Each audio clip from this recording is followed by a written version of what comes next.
you guys! Thank you so much for tuning into my channel. If you want to see how I achieve this look, then keep watching. Perfect.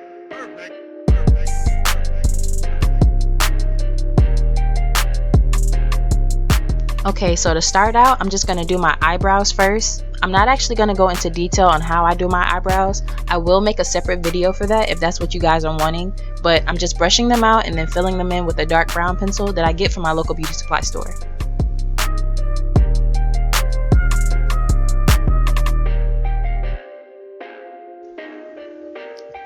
Both of the concealers that I'm using for my eyebrows I got from my local beauty supply store, and they are both by NYX. I'm using a lighter shade underneath my brow to give it sort of a highlight, and above my brow I'm using a shade closer to my skin tone.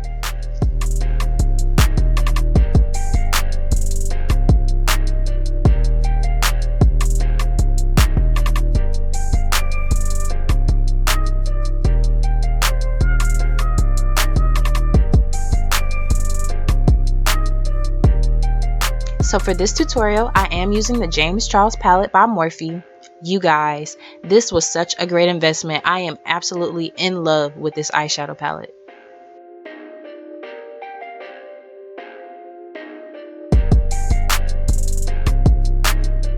I started out with the shade Punch Me. This is a very nude and tan color that I'm going to use as my base. And then I'm going to go on with the color T. It's a very dark brown color that I'm using in the outer corners of my eyes.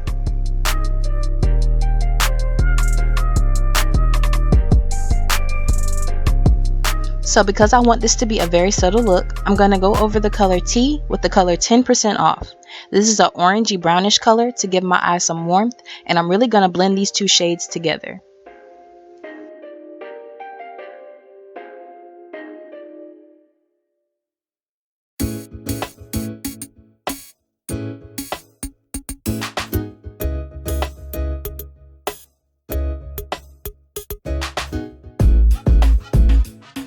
Now to cut the crease. I'm using a white concealer from Aloe Pro as my base, and I'm using a flat eyeshadow brush to create the shape of my cut crease.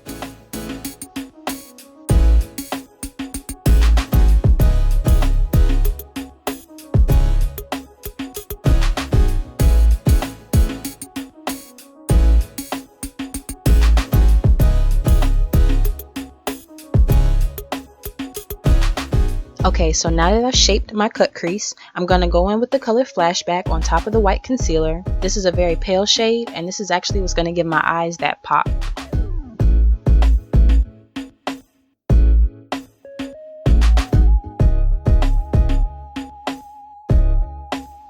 Now here I'm going to go in with the color Canvas. This is a very peachy, almost like a pale orange color. This is going to be my transition shade. This is going to blend all the shadows on my eyes and make them look seamless.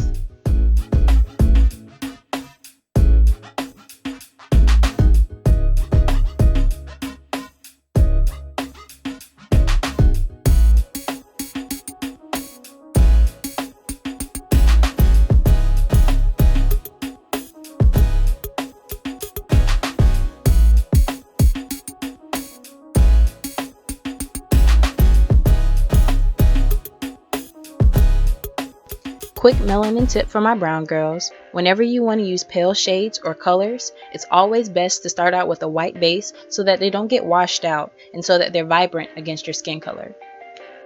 Perfect.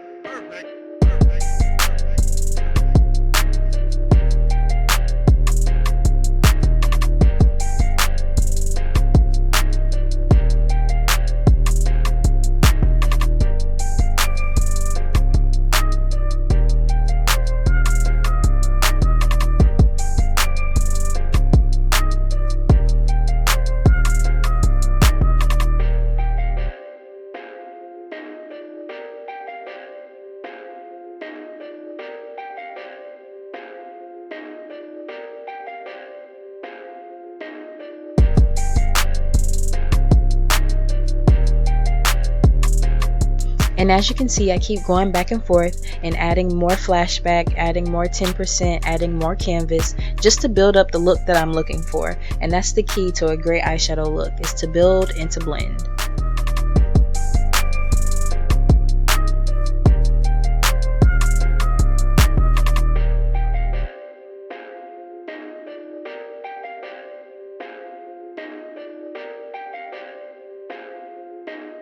Now as you can see here, I'm just going to go in with my liquid eyeliner. I got this from my local beauty supply store as well.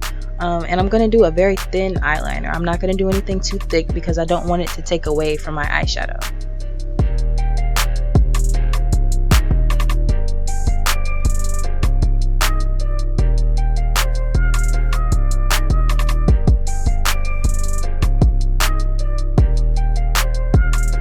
Now moving on to the face, I'm just going to moisturize and add primer before I go in with foundation or concealer. All of these products I got from my local beauty supply store, and I will list them in the description box below.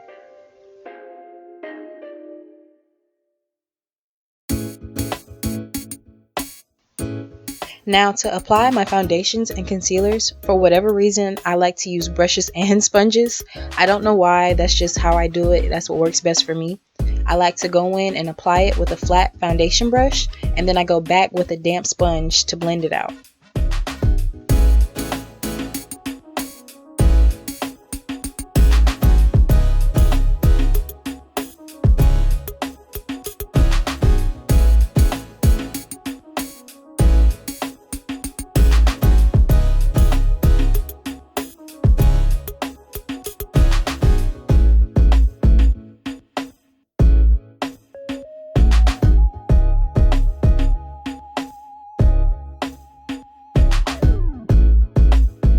Now before applying concealer, I always make sure to set my liquid foundation with my powder foundation. This just keeps my face from getting too oily.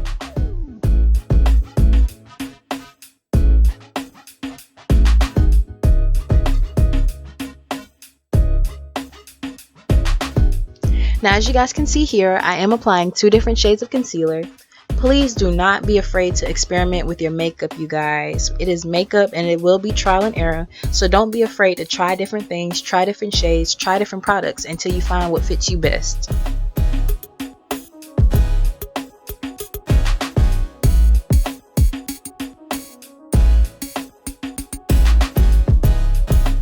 And again, as you can see here, I'm going in with my flat foundation brush to kind of spread out the product before going in with a damp sponge to finish blending it all out.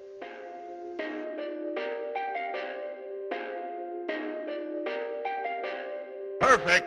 Perfect.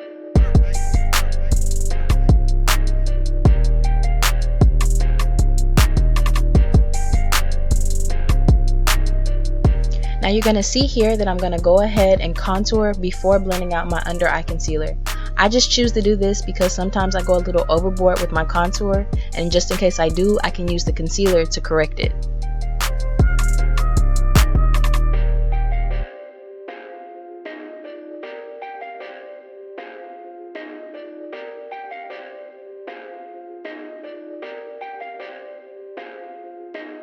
So here I'm getting ready to set my face with my Mercier translucent setting powder.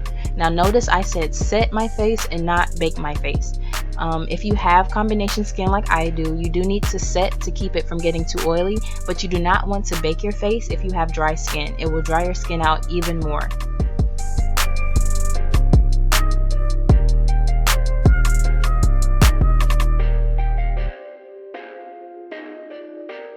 Now if you're wondering what the difference between setting and baking is, when you bake your face, you're letting your setting powder sit and absorb up all the oils and moisture on your face for about 3 to 5 minutes. I already have dry skin, so I don't need to bake. I literally let my setting powder sit for less than a minute before I go back in with my powder foundation to brush it away.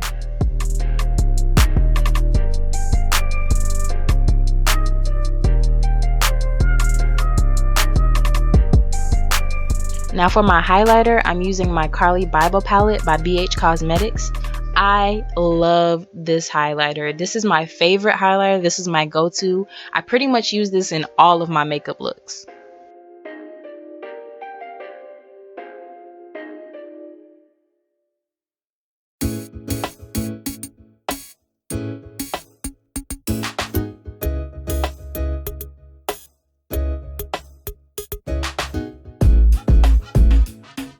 Now I do like to use a setting spray as well as a setting powder. I don't know if that's illegal or not, but I like to use both just because I feel like the powder gives me a matte finish, but the spray gives me the dewy finish that I really absolutely love.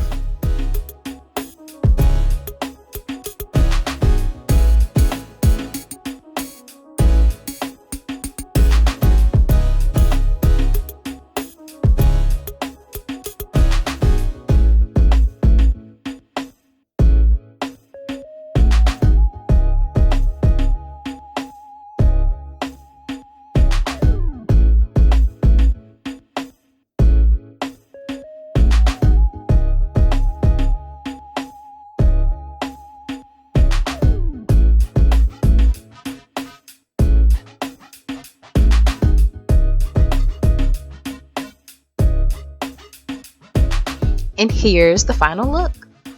You guys, I was really so proud of myself for this. This came out way better than I was expecting it to. I just could not wait to share this with you guys. So please comment below and let me know what you guys think. Thank you so much for watching, and I'm going to see you guys in my next video. Bye!